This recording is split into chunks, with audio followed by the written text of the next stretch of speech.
আরটিকে kit, ঠিক আছে? তাহলে আরটিকে কিট যখন আমরা করব, কাদের করব না যাদের ফিভার হচ্ছে, আমরা প্যারাসিটামল দিয়ে যাওয়ার পর দেখছি আমরা দুদিনের বেশি জ্বর আছে, সঙ্গে সঙ্গে আরটিকে আমরা করব। করার আগে কি করতে হবে না, এই আরটিকেটের আমরা সবার আগে এক্সপায়ারি ডেট আর সাথে ব্যাচ নাম্বারও আমরা চেক করব, ঠিক আছে?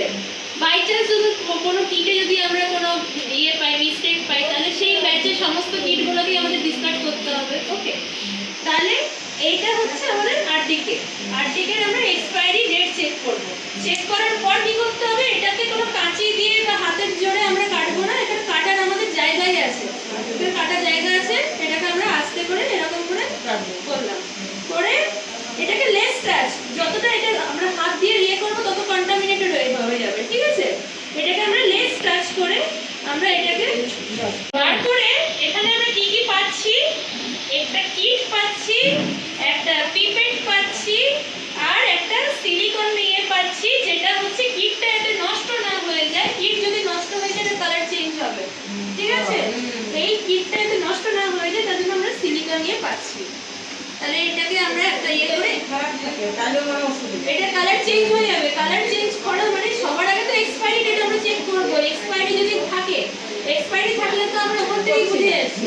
আর তাছাড়াও যদি কোনো ব্যাচ নাম্বারে যদি কোনো ডিফেক্ট থাকে, আমরা এই সিলিকন কালারটা চেঞ্জ করলে আমরা বুঝতে পেরে যাবো সিলিকন কালারটা চেঞ্জ হলে যেটার মধ্যে কোনো একটা ফল্ট আছে, ঠিক আছে?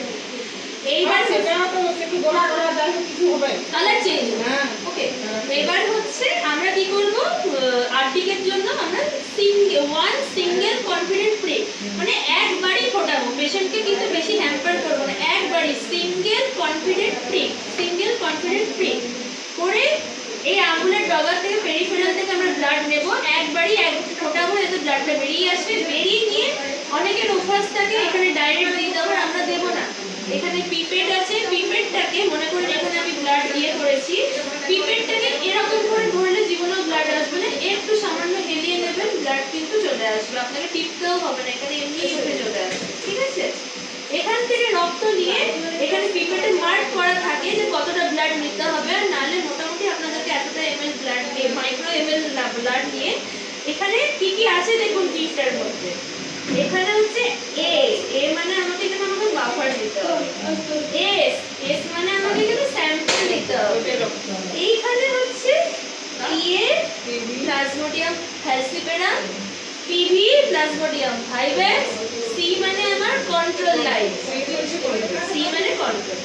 তাহলে ব্লাড নিয়ে আমরা দেব হচ্ছে স্যাম্পলের এখানে দেব আমরা ব্লাড, ঠিক আছে? স্যাম্পলের কাছে আমরা ব্লাড যখন দেব, এখানে অত এরকম করা দরকার নেই, জাস্ট এর করে ওয়ান ড্রপ এর করে দিলেই কিন্তু আমরা এখানে ব্লাড দিলে এটা আপনি বুঝতে পারবেন যে এখানে ব্লাডটা আপনার আবার পড়লো, ঠিক আছে?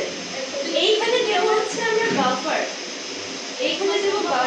বাফার যখন আমরা দেব, বাফার দেওয়ার সময় কোনো টাচ করা যাবে না, এখানে একদম উপর থেকে এরকম করে মোটামুটি এই অ্যাঙ্গেলে একটু 90 ডিগ্রি একদম করে ফেললে কিন্তু আমরা বাফার এখানে পড়ে যাবে, আমাদের তো হাঁটতেই হবে না, কোনো এরকম টাচ করানো যাবে না, এরকম ফেলাতেও হবে না, কিছু করতে হবে, জাস্ট এরকম করে করলে আমরা বাফার পড়ে যাচ্ছি।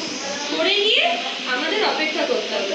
কতক্ষণ অপেক্ষা করতে হবে, এটা সবসময় আমরা যে প্যাকেট থেকে আরটিকে কিটটা আমরা নেব সেই প্যাকেটের আমাদের ম্যানুয়ালটা সবার আগে পড়তে হবে।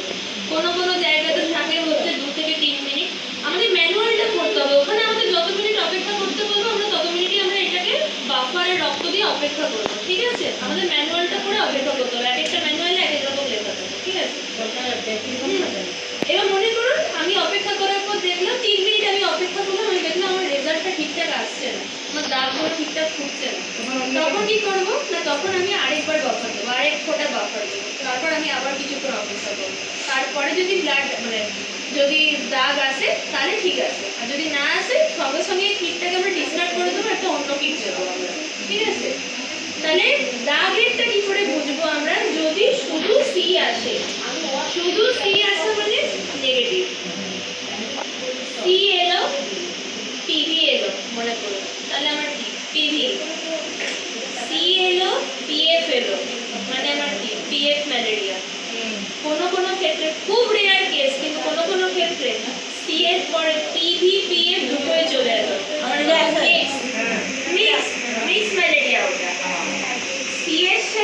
লিখে রাখুন খাতায়, সি এর সাথে পিভি এলে পিভি, সি এর সাথে পিভি, বা এরকম করে লিখুন সি প্লাস পিভি সমান পিভি। হ্যাঁ পিভি পিভি, হ্যাঁ সি এর সাথে পিভি এলে পিভি, সি এর সাথে পিএফ এলে পিএফ, পিএফ এলে পিএফ,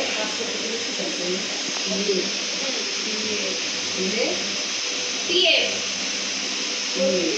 আর পিএফ আর পিভি যদি দুটোই আসে তাহলে মিক্স ম্যালেরিয়া। ঠিক আছে, পিভি আর পিএফ যদি দুটোই আসে তাহলে মিক্স, মিক্স এমআইএস মিক্স। আরটিকে কিন্তু সবার ক্ষেত্রেই করতে হবে, ঠিক আছে? এমনকি কোনো একটা অঞ্চলে যদি কিছু আউটব্রেক হয়, সে ডেঙ্গু হোক, ম্যালেরিয়া হোক, যাই হোক, আমাদের কিন্তু তখন জ্বর আসুক না আসুক সবার করতে হবে, ঠিক আছে? বা কোনো একটা জায়গায় আপনি কেস পেলেন, হ্যাঁ সেটা আর্টিকেল থেকে আমি একটু বেরিয়ে যাচ্ছি, কোনো একটা বাড়িতে আপনি মনে করুন কেস পেলেন, তার নিকটবর্তী 50টা বাড়ি আপনাকে অলরেডি ব্লাড স্লাইড করতেই হবে। সেটাকে আমরা কি বলি? সেটাকে আমরা কন্ট্যাক্ট সার্ভে বলি। এটা টিবির ক্ষেত্রেও হয়, এটা ম্যালেরিয়ার ক্ষেত্রেও হয়, কন্ট্যাক্ট সার্ভে বলি। আর যেটা মাস সার্ভে সেটা হচ্ছে গোটা অঞ্চলের করছি, গোটা অঞ্চলের যখন আমার কোনো একটা আউটব্রেক হচ্ছে তখন জ্বর আসুক না আসুক প্রত্যেকের আমার হবে, ঠিক আছে? তাহলে এইটা হচ্ছে আমার আর্টিকেল। এবার আমার তো টেস্ট হয়ে গেল, কোনখানে আমরা কোনটাকে কি ডিসকার্ড করব? মিক্স মিক্স এমআইএস মিক্স, আর শুধু সি আসা মানে আমার নেগেটিভ, কিছু নেই হলো। এবার কোনটাকে ডিসকার্ড করব? এই কিটটা আমি ডিসকার্ড করব রেড বিনে ডিসকার্ড করব, আগেও বলেছি রেড বিনে, ঠিক আছে? এই কাগজ আমরা ডিসকার্ড করব কালোতে, কালো জেনারেল ওয়েস্ট কালোতে, যে কোনো পেপার কাগজ কালোতে। কিট যাবে আমার লালে, আমার পিপেটও যাবে কিন্তু লালে। তাহলে পিপেট, এগুলো লিখে রাখুন, পিপেট আর কিট হচ্ছে আমার লালে, পিপেট আর কিট হচ্ছে লালে, আর হচ্ছে প্লাস্টিক। আমরা কি করছি যে এটাকে গোল করছি, ভালো করে করতে হবে, ঠিক আছে? কোনো যেন উঁচু নিচু বা লাম্প না থাকে, এরকম করে গোল করতে হবে। এই জিনিসটাই আমার এরকম গোল হচ্ছে, হলো? আর এইটা ওই স্লাইডেরই সাইডটা দিয়ে আস্তে করে এমন ভাবে টানতে হবে যেন দেখতে পুরো জীবের মতো লাগে, এরকম দেখতে হবে। থিন স্মিয়ারটা কিন্তু খুব সুন্দর করে টানতে হবে, ঠিক আছে? এই কোয়ালিটি আমাদেরকে মেনটেন করতে হবে।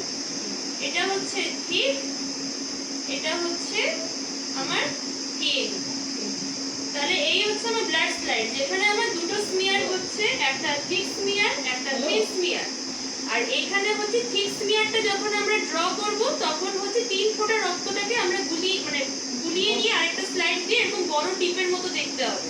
আর থিন স্মিয়ার যেটা রয়েছে সেটা হচ্ছে একটা স্লাইড এরকম, এটা মনে করুন একটা স্লাইড মনে করুন, এটা স্লাইডটা এইটা এখানে আপনি লিখতে হচ্ছে তো হচ্ছে একটা স্লাইডে দিয়ে আপনি আস্তে দিয়ে এটা ঠিক করে দিবেন ফোঁটাটাকে। আর যখন এইটা থিন, আমার থিনটা কি হচ্ছে যে এই ছোট যে আমার ড্রপটা, এটাকে এরকম করে আলতো করে ধরে জাস্ট টেনে দেবেন, টানলেই দেখবেন এটা জীবন